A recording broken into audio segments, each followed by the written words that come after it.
ओम श्री साईनाथाय नमः।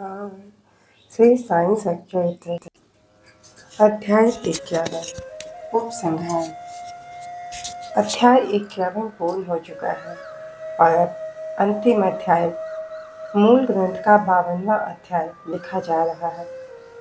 इसमें हेमाड पंत ने अंतिम समालोचना की है और उसी प्रकार सूची लिखने का वचन दिया है जिस प्रकार की अन्य मराठी धार्मिक काव्य ग्रंथों में विषय की सूची अंत में लिखी जाती है। अभाग्यवश हेमाड पंत के कागज पत्रों की छानबीन करने पर भी वह सूची प्राप्त न हो सकी। तब बाबा के एक योग्य तथा धार्मिक भक्त थाने के अवकाश प्राप्त मामलदार श्री बीवी देव ने उसे रचकर प्रस्तुत किया।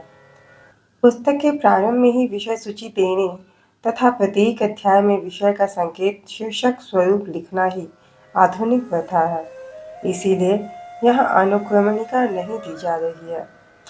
अतः इस अध्याय को उपसंहार समझना ही उपयुक्त होगा। अभाग्यवश हेमाड पंत उस समय तक जीवित न रहे कि वे अपने लिखे हुए उस अध्याय की प्रति में संशोधन करके उसे छपने योग्य बनाते। सद्गुरु श्री साईं की महानता। हे साईं, मैं आपकी चरण वंदना कर आपसे शरण याचना करता हूँ, क्योंकि आप ही इस अखिल विश्व के एकमात्र आधार हैं। यदि ऐसी ही धारणा लेकर हम उनका भजन पूजन करें तो यह निश्चित है कि हमारी समस्त इच्छाएं शीघ्र पूर्ण होगी और हमें अपने परम लक्ष्य की प्राप्ति हो जाएगी। आज निंदित विचारों के तट पर माया मोह के झंझावत से धैर्य रूपी समुद्र में तूफान उठ खड़ा हुआ है, जिसमें क्रोध और घृणा रूपी घड़ियाल तैरते हैं और अहम भाव एवं संदेह रूपी नाना संकल्प विकल्पों के भंवरों में निंदा, घृणा और ईर्ष्या रूपी अगणित मछलियां विहार कर रही हैं। यद्यपि यह समुद्र इतना भयानक है तो भी हमारे सद्गुरु साईं महाराज इसमें अगस्त स्वरूप ही है, इसीलिए भक्तों को किंचित मात्र भी भयभीत होने की आवश्यकता नहीं है। हमारे सद्गुरु तो जहाज हैं और वे हमें कुशलतापूर्वक इस भयानक भव सागर से पार उतार देंगे। प्रार्थना। श्री सच्चिदानंद साईं महाराज को साष्टांग नमस्कार करके और उनके चरण पकड़कर हम सब भक्तों के कल्याणार्थ उनसे प्रार्थना करते हैं कि हे साईं, हमारे मन की चंचलता और वासनाओं को दूर करो। हे प्रभु, तुम्हारे श्री चरणों के अतिरिक्त हमें किसी अन्य वस्तु की लालसा न रहे। तुम्हारा यह चरित्र घर घर पहुँचे और इसका नित्य पठन पाठन हो, और जो भक्त इसका प्रेम पूर्वक अध्ययन करें उनके समस्त संकट दूर हो। फलश्रुति। अध्ययन का पुरस्कार। अब इस पुस्तक के अध्ययन से प्राप्त होने वाले फलों के संबंध में कुछ शब्द लिखूंगा। इस ग्रंथ के पठन पाठन से मनोवांछित फल की प्राप्ति होगी। पवित्र गोदावरी नदी में स्नान कर शिरडी के समाधि मंदिर में श्री साईं बाबा की समाधि के दर्शन कर लेने के पश्चात इस ग्रंथ का पठन पाठन या श्रवण प्रारंभ करोगे तो तुम्हारे त्रिविध संकट भी दूर हो जाएंगे। समय समय पर श्री साईं बाबा की कथा वार्ता करते रहने से तुम्हें आध्यात्मिक जगत के प्रति अभिरुचि हो जाएगी, और यदि तुम इस प्रकार नियम तथा प्रेम पूर्वक अभ्यास करते रहे तो तुम्हारे समस्त पाप नष्ट हो जाएंगे। यदि सचमुच ही तुम आवागमन से मुक्ति चाहते हो तो तुम्हें साईं कथाओं का नित्य पठन पाठन, स्मरण और उनके चरणों में प्रगाढ़ प्रीति रखनी चाहिए।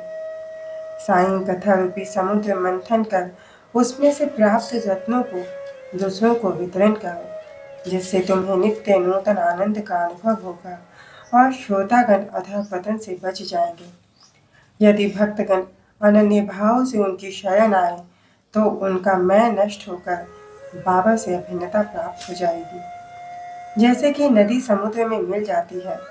यदि तुम 3 अवस्थाओं में से किसी एक में भी साईं चिंतन में लीन हो जाओ तो तुम्हारा सांसारिक चक्र से छुटकारा हो जाएगा।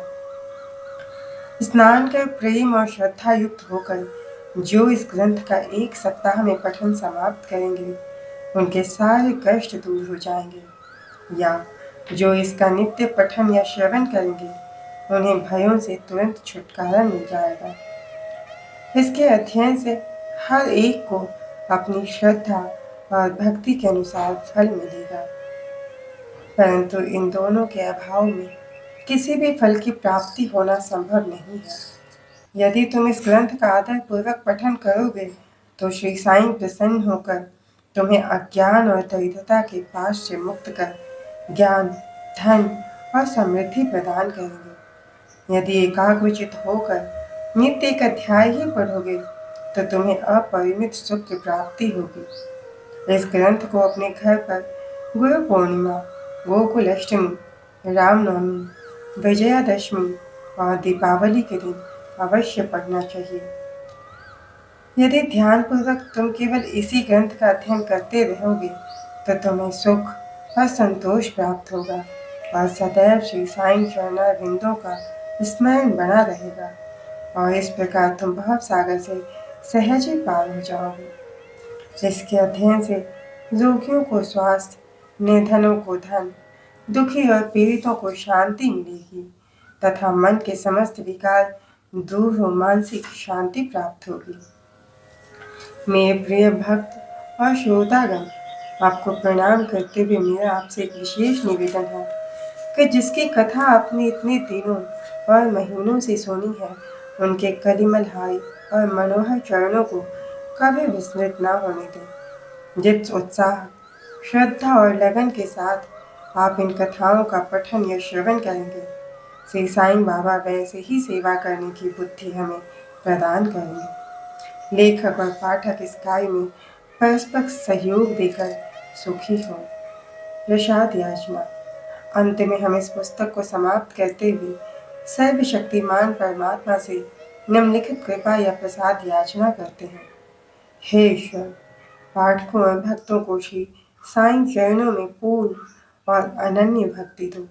श्री साईं का मनोहर स्वरूप ही उनकी आंखों में सदा बसा रहे और वे समस्त प्राणियों में देवाधिदेव साईं भगवान का ही दर्शन करें। एवमस्तु। श्री सद्गुरु साईनाथ अर्पणमस्तु। शुभम भवतु। ओम श्री साईं यशः शिरडी वासिनी नमः। ओम साईं।